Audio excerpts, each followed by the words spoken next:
কালি মই গোটেই দিনটো বিহালীত আছোঁ। কালি গোটেই দিনটো প্ৰচাৰ চলাইছোঁ বিহালীত।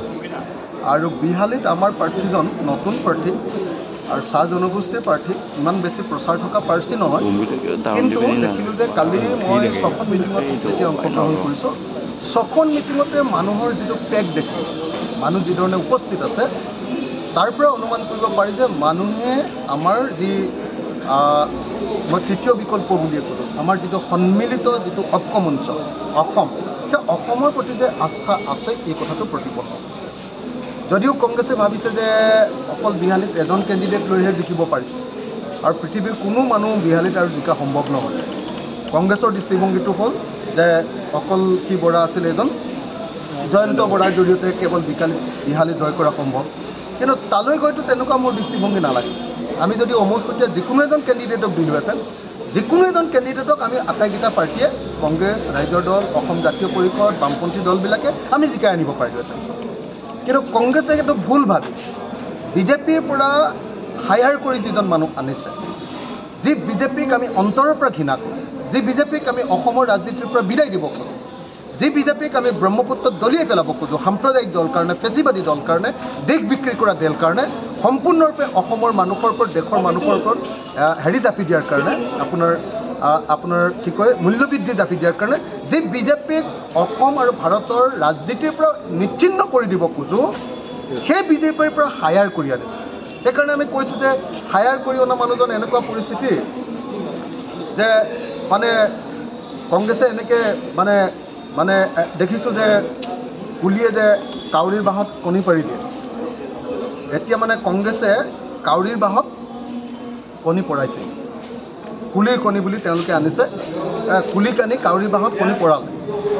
কিন্তু আমি সকলোৱে জানো যে কুলিয়ে যেতিয়া জন্ম লাভ কৰিব, তাৰপিছত কিন্তু কাউৰীয়ে কেইদিনমানহে অলপ তুলি তালি ডাঙৰ দীঘল কৰিব পাৰে। যেতিয়াই পাখি গজে লগে লগে তেওঁ আকৌ কুলি হৈ যায়, কুলিৰ সংগ লয়, কাউৰীৰ বাঁহত আৰু নাথাকে। এতিয়া যিজন কেণ্ডিডেট বিজেপিয়ে আনিছে, সেই বিজেপিৰ কেণ্ডিডেটজন একেবাৰে কাউৰীৰ বাঁহত কণী পৰা কুলিৰ বাহিৰে আন একো নহয়। তেওঁ আজন্ম বিজেপি, তেওঁ বিজেপিৰ টিকেট নাপাই যোৱাবাৰ নিৰ্দলীয় উঠিছিলে, তাৰপিছত আকৌ বিজেপিত জইন কৰিছিলে আৰু জইন কৰাৰ পাছত এজন সাম্প্ৰদায়িক দলৰ মানুহ, ফেচিবাদী দলৰ মানুহ, অনবৰতে হিন্দু মুছলমানৰ ৰাজনীতি কৰি থকা মানুহ এজনক কংগ্ৰেছে আনি বহুৱাই দিছে। আপোনাৰ কাউৰীৰ বাঁহত কুলিক কণী পৰাইছে। মই ভাবোঁ যে আকৌ কুলি গৈ আকৌ নিজৰ বাঁহলৈ ঘূৰি যাব। সেইকাৰণে কৈ আছোঁ, বিহালী বিধানসভা নিৰ্বাচনত আমাৰ কথাটো একদম স্পষ্ট।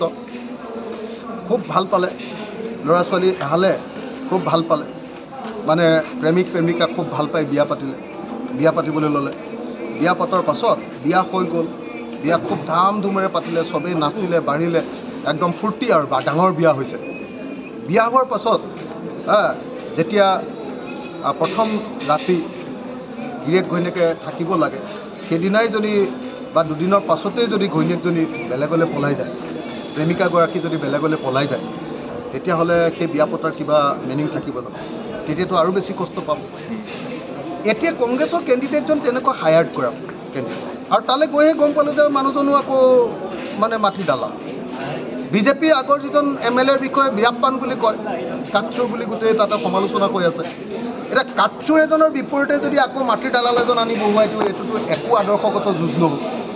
গতিকে কংগ্ৰেছে সেই আদৰ্শটো পাহৰি যদি অকল জিকিব পৰা মানুহ, উইনেবিলিটি চাই, তেতিয়াহ'লেতো এইটো আমি মানিব লাগিব। আজিৰ দিনটোত আমি বিজেপিক আদৰ্শগতভাৱে পৰাজিত কৰিব লাগিব। বিজেপিক পৰাজিত কৰি আমাৰ লগত সদায় থকা মানুহ লাগিব, আৰু বিজেপিক পৰাজিত কৰি আমি সাম্প্ৰদায়িক ৰাজনীতিক পৰাজিত কৰিব লাগিব।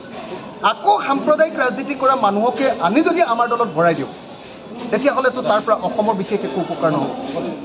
সেইকাৰণে মই অতি স্পষ্ট ভাষাৰে ক'ব খোজোঁ যে যদিও কংগ্ৰেছে এজন নতুন প্ৰাৰ্থী আনি তেওঁলোকে উইনেবল প্ৰাৰ্থী বুলি, জিকিব পৰা প্ৰাৰ্থী বুলি আনিছে, জিকিব নে নিজিকিবতো আমি নাজানো।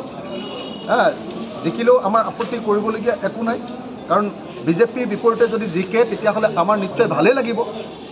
কিন্তু যদি জিকাৰ পাছত যদি তেওঁ আকৌ এই 12টা কেছ যে আছে, 12টা কেছত যদি ব্লেকমেইল কৰে হিমন্ত বিশ্ব শৰ্মাই, ব্লেকমেইল কৰাৰ লগে লগে যদি একে ৰাতিৰ ভিতৰতে যদি আকৌ বিজেপিত গুচি যায়, যেনেকৈ আজি আপোনালোকে দেখিছে যেনেকৈ ৰূপজ্যোতি কুৰ্মী গুচি গ'ল, সুশান্ত বৰগোহাঁই গুচি গ'ল, তাৰপিছত আপোনাৰ কমলাক্ষ দেৱপ্ৰকাশ গুচি গ'ল, ৰাণা গোস্বামী গুচি গ'ল, তাৰপিছত মঙলদৈৰ MLA বসন্ত দাস গুচি গ'ল, তাৰপাছত আপোনাৰ ৰহাৰ MLA কি কয় আপোনাৰ কি শশীকান্ত দাস গুচি গ'ল।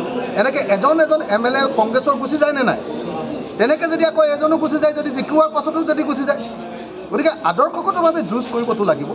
সেইকাৰণে আমাৰ প্ৰাৰ্থীজন আমি কৈছোঁ যে তেওঁ ধন নাই, তেওঁ এজন চাহ শ্ৰমিক প্ৰাৰ্থী, কিন্তু তেওঁক আমি এনেকুৱাকৈ কৈছোঁ আৰু তেওঁৰ সংগ্ৰামৰ ইতিহাস আছে, তেওঁ কেতিয়াও নাযায় বুলি আমি জানো। পীযুষ হাজৰিকাই